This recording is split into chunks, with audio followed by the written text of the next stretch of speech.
राजस्थानी खोवा रोटी, इसके पीछे स्टोरी है। पहले के जमाने में लोग काम पे जाते थे, औरतें भी खेती करती थी, तो उनको खाना बनाने का ज्यादा टाइम नहीं मिलता था, तो वो मोटी रोटी बना लेती थी। तो हमने यहाँ पे मोटा गेहूं का आटा लिया है, फिर उसमें अजवाइन, सौंफ, हल्दी, नमक और घी का मोयन दिया है।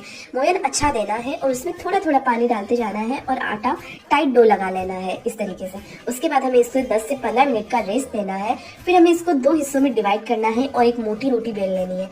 उसके बाद तवे पे घी लगा के इसको डालना है, एक साइड से सेक के पलट देना है, फिर दूसरी साइड से इसको बहुत अच्छे से सेकना है। उसके बाद ही हम इसमें खोवा बनाएंगे। खोवा बनाने के बाद इसको थोड़ी देर अपोजिट साइड से भी सेकना है और जब ये अच्छे से सिक जाए ना, तो इसको ढेर सारे घी के साथ सर्व किया जाता है। और चाय।